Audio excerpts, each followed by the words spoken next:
Day 3. Sparkle.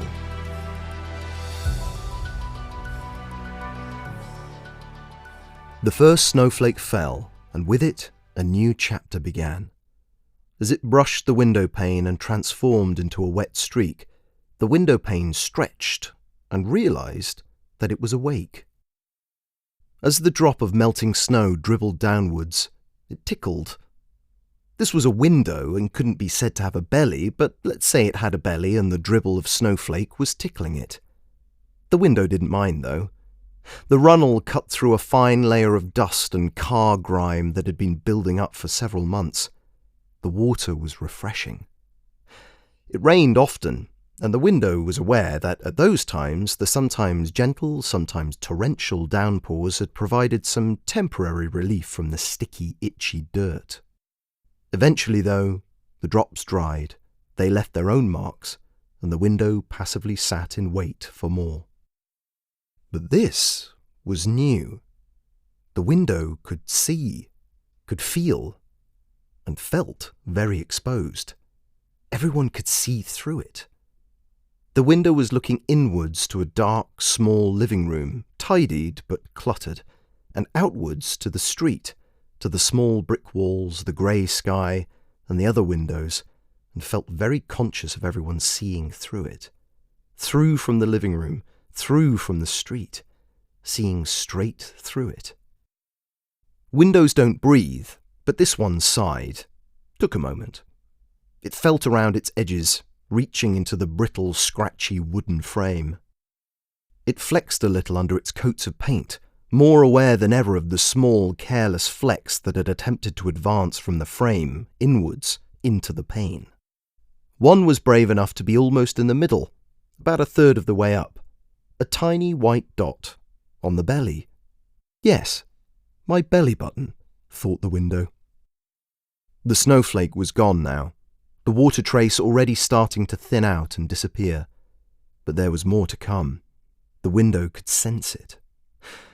No window can speak, can articulate anything, but this one in particular wouldn't have been able to articulate how or why it knew what those grey clouds were going to do. But it did know. There was a deep learning, watching thousands of sunrises and facing mostly south, almost sunsets, storms and flocks of birds. The street was narrow, and so the window's sky was really only a patch. But it was the window's patch, and it knew that sky intimately.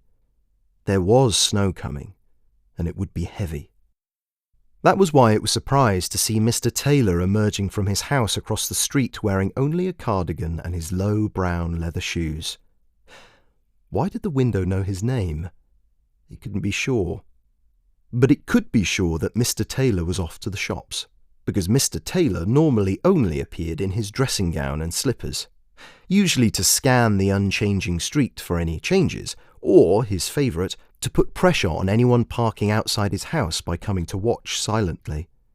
But no, today, Mr. Taylor was dressed, but not dressed well enough for what was coming. The window knew that Mr. Taylor would be home in 20 minutes with 2 white plastic bags. The window never knew what was in them, and would be very cross to have been caught out in the blizzard without his big coat. As Mr. Taylor shuffled up the street, the window looked to his windows. The lights were rarely on in Mr. Taylor's house, and the windows seemed indifferent. The window wondered whether they were awake, if they were looking across the street, checking their frames or having the same thoughts. The window suddenly considered the one next to it. Windows don't have brothers or sisters, so we won't go into that, but they had been installed together on the very same morning. How could it remember? But it did. And they had stood here together all those years. Well, that scaffolding pole had put out one of the other window's panes some time ago and needed to be replaced, but surely that doesn't count. The window enjoyed its new way of being awake. Some might have found it boring, the same views, the same people. Movement was limited to strong gusts of wind coming up the street or being opened when something caught in the oven, but the window didn't mind. It had a lot of time to think, to watch. It wasn't part of the family. It couldn't be.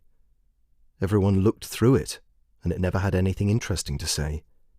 Its job was not to be in the way, but it took great pride in that job. The only thing that spoilt things was the dirt, the filth, the limescale from the rain, the fine rubber dust from the tiler's van next door, the cornucopia of lint and fluff and eyelashes that drifted from far and wide. That spot of seagull droppings that ended abruptly on the edge of the sill. That seagull must be long dead, thought the window. It was warm, spring warm. The street was cold, but the sun, looking out over Mr. Taylor's, was warm. But something else was warm, and bitter, and felt incredible. A soapy sponge. A drenching, dripping, suddy sponge and warm water, and as quickly as it arrived, it went. Windows don't have bellies, or stomachs for that matter, but the window's stomach sank. But wait, it was back, reloaded with fresh bubbles. That bitter fairy liquid was awful but so wonderful at the same time. The woman's hand arced gracefully. The window could tell she didn't want to miss a spot. She swooped and squeaked and even spent extra time and a few choice words dealing with what the seagull had left, all that was left of the seagull. Then the squeegee. That bordered on painful, but it was worth it. Windows don't have pores, but they were stinging and clear. They were almost screaming until a soft, cool chamois sent them to sleep. Whoop, whoop. The last few drops. The final awkward smear was gone, and the window could see, better than ever before. The window could sparkle.